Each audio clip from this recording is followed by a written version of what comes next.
Let's resume our review, continuing on with Module 10. So, as for sexuality, what I'd like to underline is that public opinion on same-sex marriage and acceptance of homosexuality has also changed considerably over the last 15 years. According to a 2016 Gallup poll, 4.1% of U.S. Americans identify as LGBT. Gallup also suggests that this number is rising, particularly among millennials. In a 2001 Pew Research Center poll, Americans oppose same-sex marriage by a margin of 57 to 35%. Since then, support for same-sex marriage has steadily grown. Based on a 2016 poll, 55% of Americans supported gay marriage, 37% opposed it. Democrats and Republicans diverge on this issue. 70% of Democrats compared to only 33% of Republicans favored gay marriage. In 2016, a majority of Protestants now supported gay marriage, 52%, as opposed to 38% in 2006. Among white evangelical Protestants, this figure is lower, 34%, but is also up from 2006. Today, 63% of Americans agree that homosexuality should be accepted by society. About three-quarters of Democrats, 74%, hold that view, up from 59% in 2006. 48% of Republicans now say that it should be accepted, up from 33% in 2006.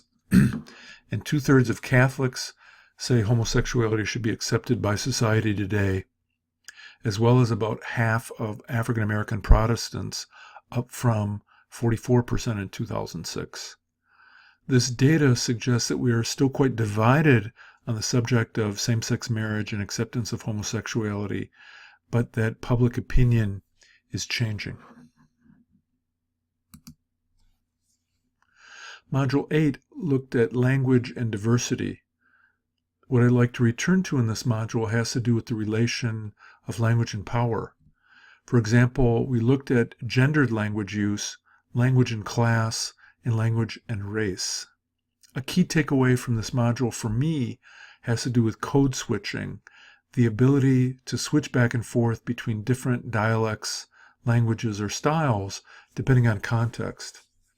As you move beyond this course, I'd like you to be more attentive to language use and how you code switch in various settings, when interacting with children, in church, in the workplace, when out with friends, your parents, or speaking with authority figures.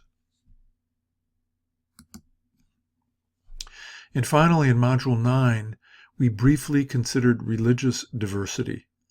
I hope that you visited some religious establishments for your first ethnography.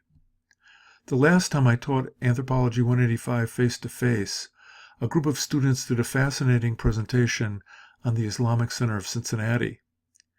We also read about managing religious diversity in Hamtramck, Michigan, a former Polish Catholic community that has become increasingly Muslim in recent years. Also, the long-term U.S. support of Israel, our dependence on Mideast oil, and our lengthy military presence in Afghanistan and Iraq has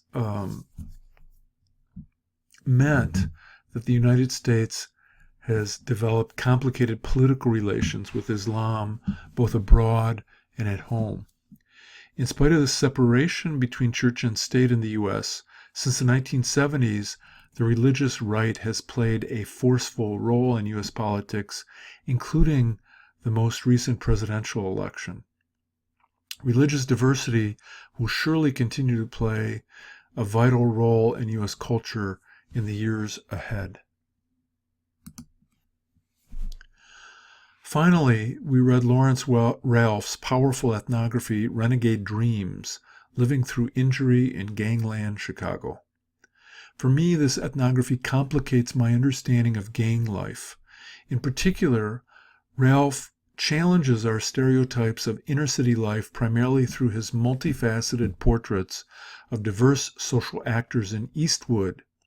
Gang members, yes, but also disabled former gang members, elders, pastors, city officials, activists, HIV-positive youths, footwork and dancers, grandmothers, mourning families, etc. At the same time, the book challenges our view of neighborhoods such as Eastwood by looking at the broader social, cultural, economic, and historical contexts that have produced them. As you finish this course and move on, my hope is that you still have many questions about our cultural diversity. I know that I do.